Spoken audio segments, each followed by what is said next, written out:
எல்லாருக்கும் வணக்கம். விக்கி பேசுகிறேன் இயற்கை உணவுலேருந்து.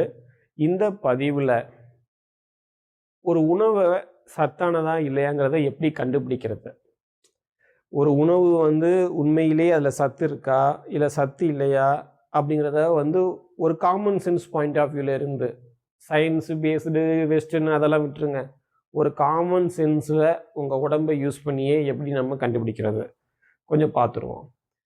ஸோ ஃபஸ்ட்டு அன்குக்டு ஃபுட்டு, பழங்கள், இயற்கை உணவு. இயற்கை உணவுனா என்னது? சமைக்காத உணவு எல்லாமே இயற்கை உணவு. இப்போ இந்த சமைக்காத உணவில் பழங்களை பார்த்தீங்கன்னா, பழங்களில் இருக்கிற முக்கியமான டேஸ்ட்டு ஒன்றே ஒன்று தான். என்னது? இனிப்பு. So sugar is equal to energy. இது நிறைய பேர் ஸ்கூலில் படிச்சிருப்பீங்க. அப்போ sugar is equal to energy. இந்த இனிப்பு தான் நம்ம உடம்புல என்னவாகுது? சத்தா மாறுது. அப்போ ஒரு பழத்தை சாப்பிட்றீங்க, அதில் இனிப்பு அதிகமாக இருந்துச்சுன்னா என்ன அர்த்தம்? அதிகமாக எனர்ஜி இருக்குன்னு அர்த்தம். அதே நேரத்தில் ஒரு பழத்தை சாப்பிடும்போது இனிப்பு கம்மியாக இருக்குன்னா அதில் எனர்ஜியும் என்ன இருக்குது? கம்மியாக இருக்குன்னு அர்த்தம். ஸோ சிம்பிளாக சொல்ல போனால், ஒரு பழம் சத்தானதா இல்லையாங்கிறது எப்படி கண்டுபிடிக்கலாம்? அதில் உள்ள இனிப்பு. சீசனில் மாம்பழம் வருது, மாம்பழம் சாப்பிட்றீங்க, நல்ல இனிப்பாக இருக்குது. ஸோ கொஞ்சமாக மாம்பழம் சாப்பிட்டாலும் உங்களுக்கு உடம்பு திருப்தி ஆகிடுது, எனர்ஜைஸ்ட் ஆகிடுது. கரும்புச்சாறு வெளியே போய் கொடுக்குறீங்க, எவ்வளோ சுகர் அதிகமாக இருக்குது. அந்த கரும்புச்சாறை நீங்கள் குடிக்கும்போது உடம்பு எனர்ஜைஸ் ஆகிடுது, திருப்தி ஆகிடுது. ஆரஞ்சை சாப்பிட்றீங்க, நல்ல இனிப்பாக இருக்குது. கிரேப்ஸை சாப்பிட்றீங்க, நல்ல இனிப்பாக இருக்குது. கொஞ்சம் சாப்பிட்டாலும் உடம்பு என்ன செஞ்சிருது? நல்லா எனர்ஜெட்டிக் ஆகிடுது, நல்லா திருப்தி ஆகிடுது. ஸோ வேறு எந்த விஷயமும் தேவையில்லை. ஒருத்தவங்க இதில் சத்தா இருக்குது, இது சத்தா இல்லைங்கிறத நீங்கள் கண்டுபிடிக்கிறதுக்கு ஒன்றும் செய்ய தேவையில்லை. அதை எடுத்து நீங்கள் சாப்பிட்டு பார்த்தா போதும். நீங்கள் இப்போ விளைச்சலில் பண்ணைகளில் போனீங்கன்னா, காயாக இருக்கிற பழங்களை பறித்து சாப்பிட்டீங்கன்னா என்ன இருக்காது? இனிப்பு இருக்காது. மரத்திலே பழுத்த பழங்களை கடித்து சாப்பிட்டீங்கன்னா நல்ல இனிப்பாக இருக்கும். காரணம் அதுதான். ஏன்னா அதில் சத்து நிறையா இருக்குது. முதிர்ச்சி ஆகாத பழங்களில் சத்து இல்லை. ஏன்னா அப்போ தான் அது ரெடி ஆகிக்கிட்டு இருக்கு. முதிர்ச்சியான பழத்தில் ஃபுல்லாக ரெடி ஆயிடுச்சு, அப்போ அது சத்து அதிகமாக இருக்குது. ஸோ பழங்களில் ரொம்ப ஈஸியாக என்ன செஞ்சிடலாம்? எது சத்தானது எது சத்தானது இல்லை அப்படின்னு சொல்லி கண்டுபிடிச்சிடலாம்.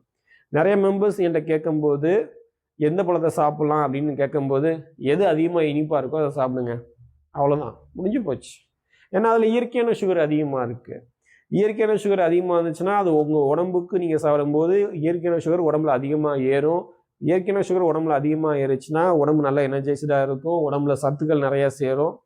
இதில் பழங்களை பொறுத்த வரைக்கும் நீங்கள் சயின்ஸ் எல்லாம் பார்க்க தேவையில்லை. இயற்கையை பொறுத்த வரைக்கும் நீங்கள் பழங்களில் பொறுத்த வரைக்கும் சயின்ஸ்லாம் தேவையில்லை. இந்த விட்டமின்ஸ் இருக்கா, இந்த மினரல்ஸ் இருக்கா, காமன் சென்ஸ் போதும். சயின்ஸ் சொல்லும் பாலில் அந்த சத்து இருக்குது, அந்த விட்டமின் இருக்குது, இந்த மினரல் இருக்குன்ட்டு. காமன் சென்ஸ் சொல்லும் பசு தான் கண்ணுக்குட்டி கொடுக்குற பாலை எதுடா நீ பிடுங்கி சாப்பிட்றன்னு சொல்லி காமன் சென்ஸ் சொல்லும். இங்கே பழங்களை பொறுத்த வரைக்கும் இயற்கையை பொறுத்த வரைக்கும் காமன் சென்ஸ் தான், வெஸ்டர்ன் ஃபிலாசபி கிடையாது. ஸோ நீங்களே ட்ரை பண்ணி பாருங்கள். உங்ககிட்டையும் உடம்புன்னு ஒரு மிஷின் இருக்குது. போய் கடைக்கு போய் பழங்களை வாங்கி சாப்பிட்டு பாருங்கள், எது அதிகமாக இனிப்பாக இருக்குன்னு சாப்பிட்டு பாருங்கள். சப்போட்டாவை சாப்பிட்றீங்க, நல்ல இனிப்பாக இருக்குது, சத்து அதிகமாக இருக்குது. ஒரு ஆப்பிளில் தான் சத்து அதிகமாக இருக்குன்னு அவசியம் இல்லை. அவ்வளோ இனிப்பு உள்ள அந்த சப்போட்டாவிலையும் என்ன இருக்குது? சத்து அதிகமாக இருக்குது. ஆனால் என்ன ஒரு மேஜர் ட்ராபேக்னா, இந்த லா எதுவுமே எதுக்கு அப்ளை ஆகாது? குக்குடு ஃபுட்டுக்கு அப்ளை ஆகாது.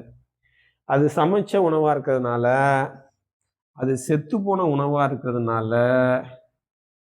அதை எப்படி வேணால் என்ன செஞ்சுக்கலாம்? டிங்கரிங் பண்ணி மாடிஃபை பண்ணிக்கலாம்.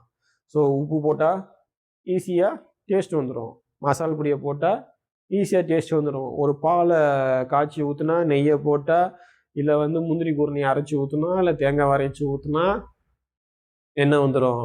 ஈஸியாக டேஸ்ட் வந்துடும். ஒரு பேப்பரை கூட போய் நீங்கள் சமைச்சு டேஸ்ட் என்ன செய்ய முடியும்? மாற்ற முடியும். ஸோ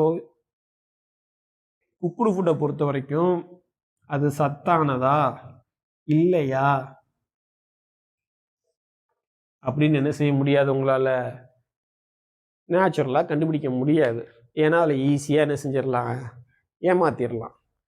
ஸோ எந்த விஷயத்த நீங்கள் ப்ரிஃபர் பண்ண போகிறீங்க? உங்களை எப்பயுமே ஏமாற்றக்கூடிய சமைச்ச உணவையா, இல்லை எது சத்து அப்படின்னு சொல்லி வாயில் வச்சவனையுமே கண்டுபிடிக்கக்கூடிய பழங்கள்லையா? இயற்கை அதுக்காகத்தான் நம்ம வாயில் நாக்குன்னு ஒன்று வச்சுருக்கு. ஏன்னா இயற்கையிலேயே வந்து எது சத்தானது அப்படின்னு நீயே கண்டுபிடிச்சிக்கலாம். அதுக்கு தான் வந்து இயற்கை நமக்குன்னு ஒரு நாக்குன்னு ஒன்று வச்சுருக்கு. ஆனால் அந்த நாக்கை ஏமாற்றி தான் எல்லா சமைச்சவனையும் என்ன செய்கிறோம், உள்ளே தள்ளுறோம். பேரண்ட்ஸு இந்த வீடியோ பார்க்குறவங்க, இல்லை டீச்சர்ஸ் இந்த வீடியோ பார்க்குறீங்கன்னா, தயவு செஞ்சு பிள்ளைங்களுக்கு எது சத்தான உணவு அப்படின்னு ஐடென்டிஃபை பண்ணுறதுக்கு சொல்லிக் கொடுங்க. ஏன்னா உணவுங்கிற விஷயத்த சொல்லிக் கொடுக்காம நீங்கள் வேறு என்னத்தை தான் அவங்களுக்கு சொல்லிக் கொடுத்தாலும் என்ன ஆக போகிறது கிடையாது, ஒன்றும் ஆக போகிறது கிடையாது. இந்த பதிவு மூலியமாக எது சத்தான பொருள் அப்படிங்கிறத கண்டுபிடிக்கிறதுக்கு பற்றி நிறைய விவாதித்தோம். இந்த வீடியோ சம்மந்தமாக ஏதாவது சந்தேகங்கள் இருந்துச்சுன்னா கமெண்ட் செக்ஷனில் தெரிவிங்க. நான் கண்டிப்பாக அதுக்கு ரிப்ளை பண்ணுறேன். இன்னும் நிறையா இயற்கை சார்ந்த விஷயங்களை பற்றி அடுத்தடுத்து பார்ப்போம். பழங்களை சாப்பிடுங்க, ஆரோக்கியமாக இருங்க. நன்றி, வணக்கம்.